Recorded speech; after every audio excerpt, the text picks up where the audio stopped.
सोचे। अगर हम नहीं सोचेंगे तो यकीनन हमारे जो भी बड़े साथी यहाँ हैं वो हमारी बातों को समझते होंगे कि आज हमारा और आपका मुस्तकबिल अंधकार में है। लोग हमारे पीछे आने के लिए तैयार नहीं है, हम सभी के पीछे जाने के लिए तैयार है।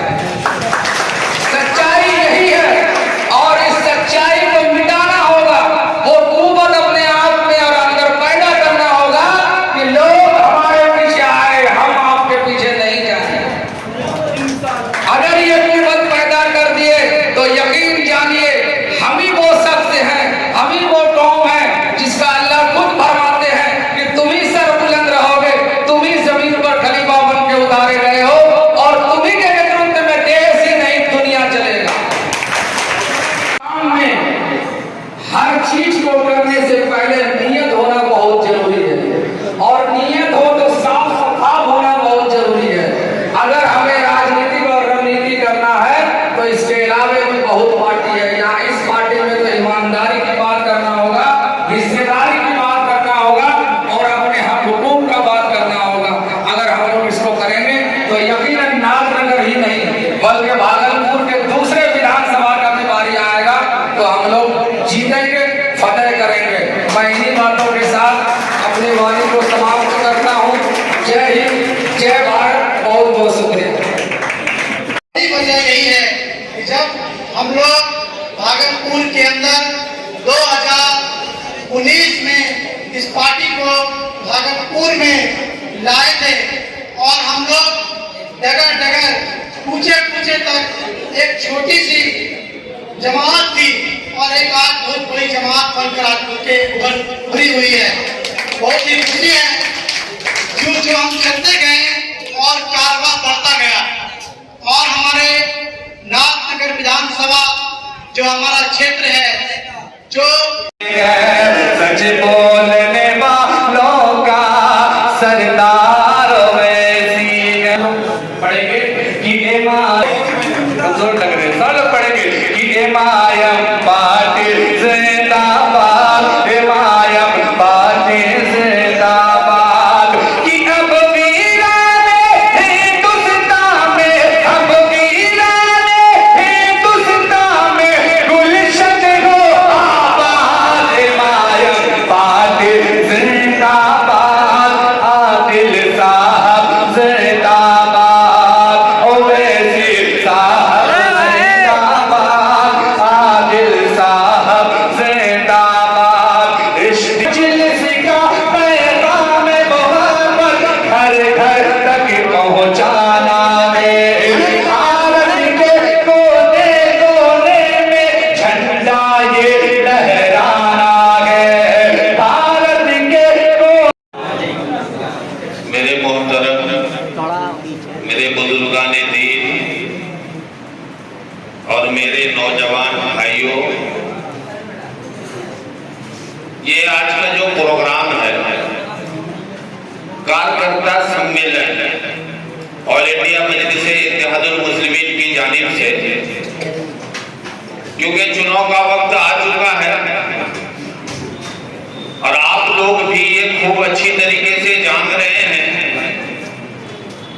कि हम लोगों ने खास करके हमारे बैरिस्टर जनाब असदुद्दीन ओवैसी साहब, बिहार प्रदेश अध्यक्ष जनाब अख्तरुल ईमान साहब, ये सारे लोगों ने मिल करके बाजाबता एक मेमोरेंडम दिया कि हम लोगों को अगर वोट का बिखराव नहीं चाहते हैं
जो है वो किसी भी पार्टी का रीढ़ का हड्डी होता है। कार्यकर्ता ही हमें चुनाव जिताता भी है और कार्यकर्ता ही हमें चुनाव हराता भी है। इसलिए अहद करें कि पूरी मजबूती के साथ इंशाअल्लाह चुनाव लड़ेंगे और इस सीट को निकालकर अख्तरुद्दीन साहब और एडवोकेट आदिल हसन आजाद साहब और MIM president barrister Asaduddin Owaisi साहब के हाथों को मजबूत करेंगे इंशाअल्लाह। बहुत बहुत शुक्रिया। सम्मेलन में आए हुए हमारे तमाम भाई बुजुर्ग और गार्जियन सभी को मेरा सलाम है। अस्सलाम वालेकुम। मेरे भाइयों, आप लोगों की आमद और आप लोगों का जोश जुनून देखकर हमारे जोश का तो क्या कहें। आप लोगों की आमद देखकर मेरा जोश कितना लबरेज है ये मैं अपनी लफ्जों से आपको बयान नहीं कर सकता। मेरे भाइयों, मैं आपसे ये कहना चाहता हूँ, एक शेर के साथ अपनी बात शुरू करता हूँ कि अभी तो बस परिंदे शुमार करना है, अभी तो बस परिंदे शुमार करना है, फिर बताएंगे किसका शिकार करना है। दूर है तुझे अपनी रवानी पर, हमें भी जिद है तुझे ही पार करना है, तुझे ही। आज हम लोग इस बात की गवाही देने के लिए जमा हुए हैं कि हम लोग बैरिस्टर असदुद्दीन ओवैसी साहब के सिपाही हैं। हम उनके कहने पर लबैक करेंगे, वो जहां से हमें जो आदेश करेंगे हम वो करने के लिए तैयार होंगे। हमारे बीच आए हुए हमारे बड़े भाई जनाब आदिल हसन साहब और इश्तियाक साहब को मैं ये विश्वास दिलाना चाहता हूँ आप लोगों के माध्यम से कि ये एक सिर्फ भीड़ नहीं है, ये बदलाव की सेना है। ये ना सिर्फ बदलाव की मियाद आएगी, ये भीड़ नहीं है। जिंदाबाद जिंदाबाद जिंदाबाद पार्टी जिंदाबाद जिंदाबाद मुस्लिम जिंदाबाद। मेरे भाई, हर एक कार्यकर्ता को नेता मानती है। अगर इस्माइल रामनगर विधानसभा से विधायक बनता है तो मैं ये विश्वास दिलाता हूँ कि आप सभी विधायक होंगे, किसी के पास उससे कमजोर नहीं होगा। आपसे मैं एक बात कहना चाहता हूँ कि ये इंडिया गठबंधन, ये धूर्त और धोखेबाज गठबंधन जो है, इसने जो अगर MIM को गठबंधन से लेने से मना किया तो क्या इसने MIM को रुसवा किया या सिर्फ बैरिस्टर साहब को रुसवा किया? इसने तमाम मुसलमानों की अजमत को ललकारा है, आप लोगों की इज्जत के साथ खेला है इसने। ये अब आपका काम है कि आने वाले चुनाव में इसको आप जवाब देंगे। ये एक मुसलमान की इज्जत और बैरिस्टर असदुद्दीन ओवैसी साहब की इज्जत से जुड़ी हुई है। आपने हमें क्या समझ के रखा है? आपको सिर्फ हमारा वोट चाहिए और हमें आप बराबरी का दर्जा नहीं देना चाहते हैं। मेरे भाइयों, भीख मांगने से काम नहीं चलेगा, भीख मांगने से काम नहीं चलेगा। अब झंडा बरदारी की बात नहीं होगी, अब हक की बात होगी। अब हक लिया जाएगा, झंडा बरदारी की बात नहीं होगी। बैरिस्टर असदुद्दीन ओवैसी साहब के पार्टी के कॉल पर, हम लोगों के कहने पर आप लोग यहाँ पे इकट्ठा हुए, आप लोगों का बहुत बहुत शुक्रिया। और मेरे भाई, मैं ये चाहता हूँ कि इस माइक, अपनी बात को खत्म करने से पहले इस माइक को किनारे रखकर हम लोग अपनी जुबान से नारा लगाएं और वो नारा लगाएं कि जिससे इंडिया गठबंधन का होश हो जाए और उसकी दिल की धड़कन तेज हो जाए। तो हमारे साथ बोलिए, MIM पार्टी जिंदाबाद, MIM पार्टी जिंदाबाद, बैरिस्टर असदुद्दीन ओवैसी जिंदाबाद, बैरिस्टर असदुद्दीन ओवैसी जिंदाबाद, पंजाब जिंदाबाद, पंजाब जिंदाबाद, जिंदाबाद। सचिव जनाब इश्तियाक साहब और किशनगंज से आए हुए तमाम मेहमान और झारखंड की सरजमी से आए हुए डॉक्टर नसीम साहब का मैं भागलपुर की सरजमी पर तहे दिल से इस्तकबाल करता हूँ। पर आए। आज ये कार्यकर्ता सम्मेलन मजलिस इत्तेहादुल मुस्लिमीन का, इस सम्मेलन में हमारे बीच इस मुंगेर भागलपुर प्रमंडल के प्रभारी जनाब इश्तियाक साहब जो पार्टी के स्टेट के सेक्रेटरी भी हैं, आप लोग के हमारे जिला अध्यक्ष शाहीन साहब, पार्टी के सीमांचल के युवा संगठन के प्रभारी जनाब गुलाम हसनैन साहब, पार्टी के समर्पित कार्यकर्ता और युवा के जिला अध्यक्ष एडवोकेट शम्स आगा साहब, राहिल अख्तर साहब जो पार्टी के फाउंडर मेंबर हैं, गुफरान साहब, इमरान साहब स्टेट सेक्रेटरी, फैजान साहब मेरे युवा के अध्यक्ष, जोहार शाहिद साहब, अशरफी साहब, डॉक्टर नसीम साहब और तमाम मजलिस इत्तेहादुल मुस्लिमीन के जो पहले दिन से जिम्मेदार साथी और हमारे कार्यकर्ता प्रेस के साथी, हम कार्यकर्ता सम्मेलन आपके बीच सिर्फ ये कार्यकर्ता की भीड़ है, क्योंकि हम चाहते हैं किसी भी संगठन की कामयाबी के पीछे उसका सबसे बड़ा जो है वो कार्यकर्ता होता है। MIM ने आपने देखा पिछले दिनों जनाब अख्तर उल ईमान साहब हमारे रियासती सदर ने महागठबंधन के सामने प्रस्ताव रखा, क्योंकि हमारा और महागठबंधन का एक ही लक्ष्य है कि बीजेपी को हराना। हमारा यही लक्ष्य है, हम हर कुर्बानी देने के लिए तैयार हैं। हमारा लक्ष्य है कि बिहार से फासिस्ट ताकत, बिहार से बीजेपी हारे।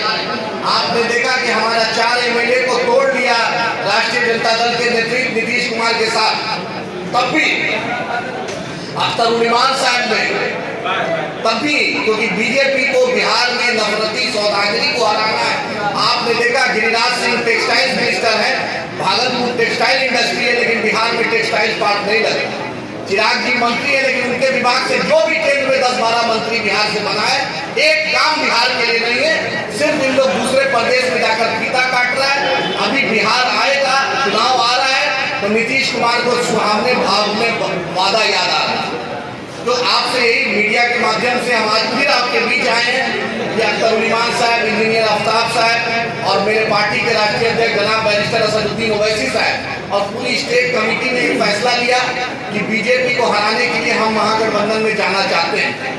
लेकिन महागठबंधन के लोग में हमने चिट्ठी लालू जी को लिखी थी, हमने तेजस्वी जी से चाहा था जवाब, लेकिन समझ में नहीं आता। मनोज झा जी जवाब देते हैं, मनोज झा जी के बूथ पर भाजपा को वोट मिलता है। अशफाक करीम साहब का राज्यसभा काट के मनोज झा जी चले जाते हैं, वोट देगा इस्माइल साहब, शाहीन साहब, अशफाक करीम साहब, आदिल और राष्ट्रीय जनता दल का वो दलित पिछड़ा लोग, और मनोज झा जी वोट देने चले राज्यसभा चले जाते हैं और मशवरा देते हैं चुनाव नहीं लड़े। तो मनोज झा जी के लिए मशवरा MIM की तरफ से कि प्रोफेसर रहे, राज्यसभा किसी दलित, वंचित, पिछड़ा, अति पिछड़ा किसी मुसलमान को दे दीजिए। ऐसे कि आपने अशफाक करीम साहब का राज्यसभा लिया है, आप क्यों राज्यसभा? आप प्रोफेसर जो पॉलिटिकल साइंस में आप पढ़ाते हैं, सब जिसकी जितनी हिस्सेदारी उसकी उतनी भागीदारी, तो 18% बिहार में अल्पसंख्यक है और सीमांचल की 1 करोड़ से ऊपर की आबादी है। सीमांचल को कभी भी उस तरीके से इंसाफ नहीं मिला। तो हम उसी सभी कार्यकर्ता का इस्तेमाल करते हैं और महागठबंधन के सामने ये बात बोलते हैं कि लालू जी से अभी भी उम्मीद है कि लालू जी आप बेहतर फैसला लीजिए, नहीं तो इंशाअल्लाह ताला भागलपुर में पीरपैंती हो, कहलगांव हो, भागलपुर शहर हो या आपका नाथनगर हो, हम मिनिमम इन 4-5 विधानसभा में चुनाव लड़ेंगे। हम मुंगेर में भी चुनाव लड़ेंगे, हम नालंदा में भी लड़ेंगे, हम नवादा में भी चुनाव लड़ेंगे। MIM 75 से 100 सीट की तैयारी कर रही है। हम थर्ड फ्रंट नहीं तो बनाएंगे और हम अख्तर उल ईमान साहब, बैरिस्टर असदुद्दीन ओवैसी साहब, अकबर साहब की सरपरस्ती में इंजीनियर आफ्ताब साहब की मेहनत और काविशों के साथ मजलिस इत्तेहादुल मुस्लिमीन बिहार का चुनाव लड़ेगी। और थर्ड फ्रंट में जिसको भी बीजेपी को हराना है, जिसका मकसद बीजेपी को हराना है, MIM उसके साथ गठबंधन करने के लिए तैयार है। हमारा एक ही मकसद है, बीजेपी हराइए। और हमने पूरी मिली तंजीम, बिहार की जितनी भी मिली तंजीम है, बिहार का जितना सेकुलर वोटर, हिंदू, मुसलमान, दलित, पिछड़ा, सबके सामने एक ही संदेश हम दे रहे हैं कि हमारा मकसद बीजेपी को हराना है। मैं आपके बीच अभी कुछ दिन बाद ये जो SIR हो जाएगा, SIR के मुद्दे पर बैरिस्टर साहब, अख्तर उल ईमान साहब इलेक्शन कमिश्नर से भी मिले। SIR के बाद हम बिहार में यात्रा निकालेंगे जिसमें बैरिस्टर असदुद्दीन ओवैसी साहब, अकबर ओवैसी साहब आएंगे और बिहार के अख्तर उल ईमान साहब, इंजीनियर आफ्ताब साहब की सरपरस्ती में हम पूरे बिहार का दौरा करेंगे।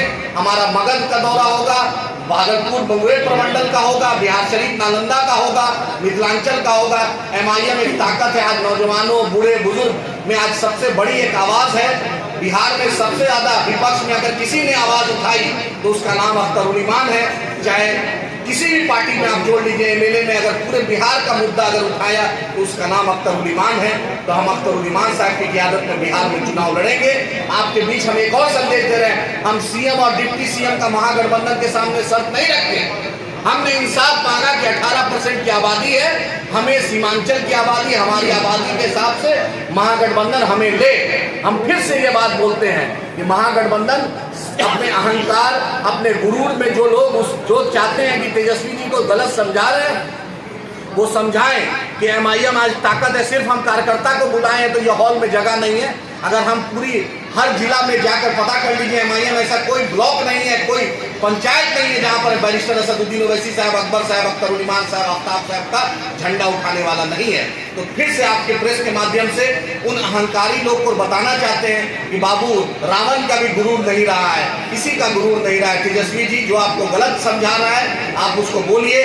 MIM एक ताकत है। 2015 से लेकर 2025 11 साल की मेहनत है। आज बैरिस्टर असदुद्दीन ओवैसी साहब, अकबर साहब, अख्तर उल-इमान साहब हल्के दिल में हैं। फिर से प्रेस के माध्यम से बोलना चाहते हैं कि गठबंधन में MIM को शामिल कीजिए।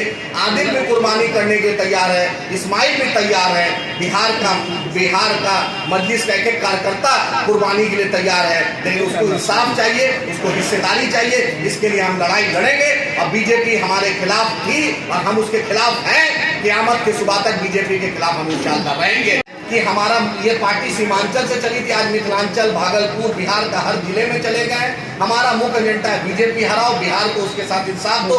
ये नफरत की सौदागरी बिहार में नहीं चलेगी।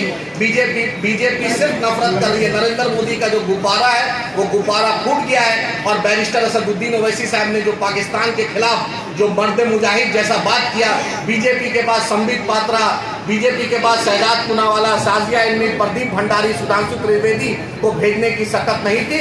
बीजेपी के पास अगर देश की शान आन बढ़ाने के लिए उसको मजबूरी में भी भेजना पड़ा तो उसी बैरिस्टर असदुद्दीन ओवैसी साहब को, उसी सलमान खुर्शीद साहब को भेजना पड़ा कि जब भी देश को जरूरत पड़ेगी सरहद को हम गर्दन कटाएंगे। अगर हमारे शरीयत में भी कोई आया जाएगा तो संविधानिक अधिकार हम बर्दाश्त नहीं करेंगे। अख्तर उल-इमान साहब ने ऐलान कर दिया है, पूरे बिहार का कार्यकर्ता लगभग 100 सीट अगर आप नहीं दीजिएगा तो हम 100 सीट पर चुनाव लड़ेंगे। फैसला फिर बिहार की जनता करेगी। फिर से भागलपुर में हम ये संदेश देकर जा रहे हैं कि हम चाहते हैं बीजेपी हारे। आप ये अहंकार तोड़िए और मजलिस इत्तेहादुल मुस्लिमीन को भी महागठबंधन में शामिल कीजिए। जब आप पशुपति पारस जी को ले सकते हैं जो 10 साल से पूरे भाजपा को पूरे बिहार में फैलाया, और आप MIM को लेने में क्यों गिरे जाए? क्योंकि आपको क्या लगता है कि मुसलमानों से आप सीट देने में, हिस्सेदारी देने में आखिर आपकी क्या दिक्कत है? अब ये सवाल आपसे पूछ लेंगे। आज की इस मीटिंग में ये जग जाहिर है कि पार्टी ने जो तैयारी ली है पूरे बिहार के 243 में से 100 सीटों में हमारी जो तैयारी चल रही है, उन तैयारियों का ही एक समीक्षात्मक बैठक रही है।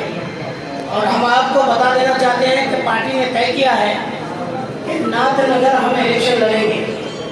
गुज़श्ता चुनाव 2020 में आप देखेंगे कि डेमोक्रेटिक अलायंस हुआ था MIM के साथ, और हम उस बुनियाद पे यहाँ इलेक्शन नहीं लड़ पाए थे। हमारी तैयारी 2020 से लगातार यहाँ पे है और उस तैयारी को फुलप्रूफ बना करके आज हम लोग इस कार्यकर्ता सम्मेलन के माध्यम से आपको बता देना चाहते हैं कि पार्टी ने पूरे तौर पे तैयारी कर ली है कि नाथनगर हम इलेक्शन लड़ेंगे और बड़ी मजबूती के साथ लड़ेंगे। बहुत जल्द यहाँ पे प्रत्याशी का ऐलान भी हो जाएगा। हम पार्टी के राष्ट्रीय अध्यक्ष और पार्टी के प्रदेश अध्यक्ष के दिशा निर्देश पर हम पार्टी के राष्ट्रीय प्रवक्ता जनाब आदिल हसन साहब और यहाँ पे जिला अध्यक्ष शाहीन साहब की मौजूदगी में आपको यकीन दिलाना चाहते हैं और नाथनगर की जनता को भरोसा दिलाना चाहते हैं कि आपके साथ माजी के दिनों में जितनी भी सारी डिस्क्रिमिनेशन हुई है, इंशाअल्लाह ताला अब वक्त आ गया है कि MIM का यहाँ उम्मीदवार होगा और 2025 का चुनाव बड़ी मजबूती से लड़ेंगे भी और जीतेंगे भी, और आपके सारे सवालों का जवाब 25 के चुनाव के बाद मिल जाएगा। कोई सवाल है? इस्माइल जी को किस तरीके से देखते हैं आप? यहाँ लोग बोल रहे कैंडिडेट है, साहब को पार्टी ने बड़ी जिम्मेदारी गुज़श्ता साल ही दी है। पार्टी इलेक्शन लड़ने से पहले यहाँ के संगठन पे फोकस की थी, जिनकी जिम्मेदारी संगठन का प्रभार भी उनको दिया गया है और बड़ी मजबूती से वो जिला अध्यक्ष के साथ साना बसाना काम किए हैं। इंशाल्लाह हम लोग आए हैं पार्टी का नुमाइंदा, पार्टी का प्रतिनिधि बन करके ऑन बिहाफ ऑफ प्रदेश अध्यक्ष और राष्ट्रीय अध्यक्ष हम यहाँ के हालात को प्रदेश और राष्ट्रीय स्तर पर जरूर रखेंगे।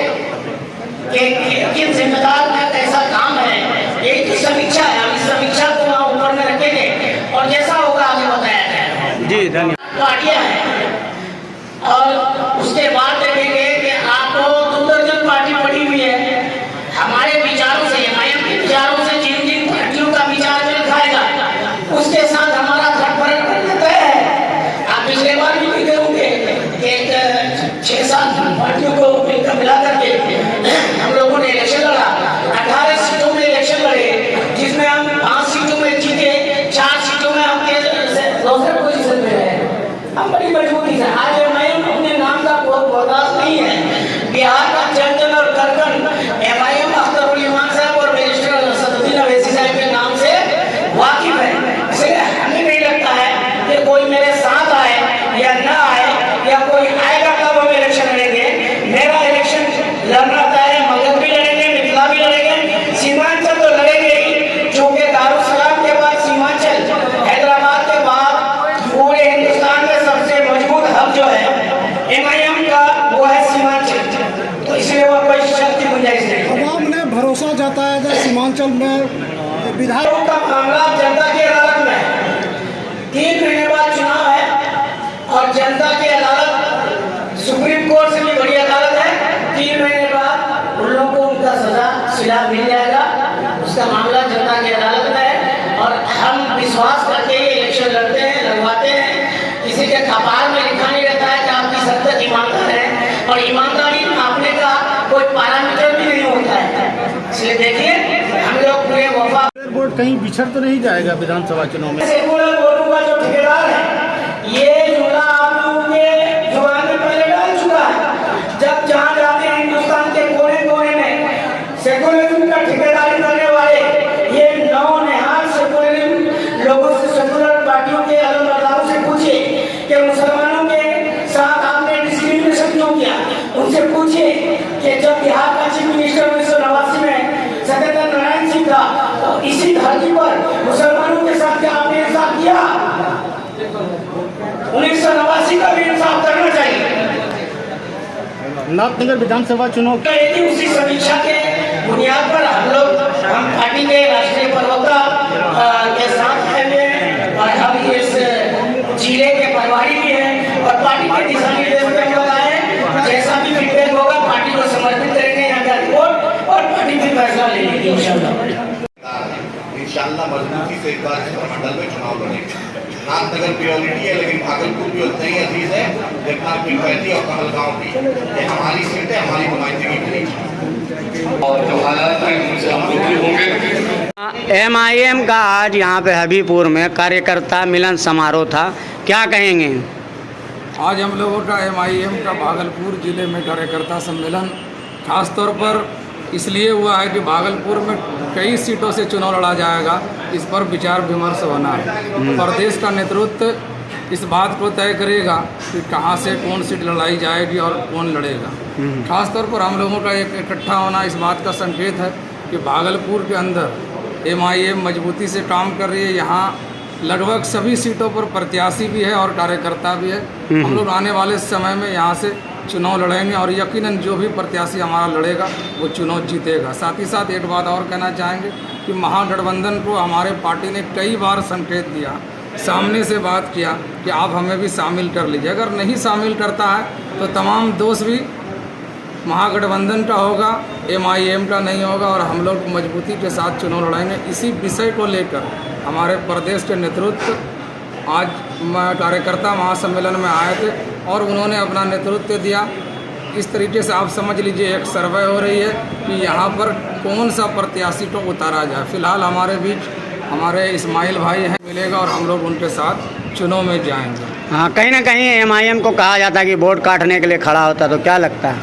दरअसल एमआईएम को इसलिए कहा जाता है कि जितना भी नाम लेवा सेकुलर पार्टी है उन्हें इस बात का डर है कि मुस्लिम का नेतृत्व हो जाएगा अगर एमआईएम को गठबंधन में शामिल किया जाए तो। लेकिन सच्चाई ये है कि हर हाल में अभी देश को ज़रूरत है गठबंधन का, इसलिए हमारे पार्टी ने कोशिश किया कि गठबंधन में जगह मिल जाए। नहीं मिलने पर हम स्वतंत्र हैं, देश सभी के लिए स्वतंत्र है। एमआईएम भी अपने बल पर अपने दम पर चुनाव लड़ सकते हैं।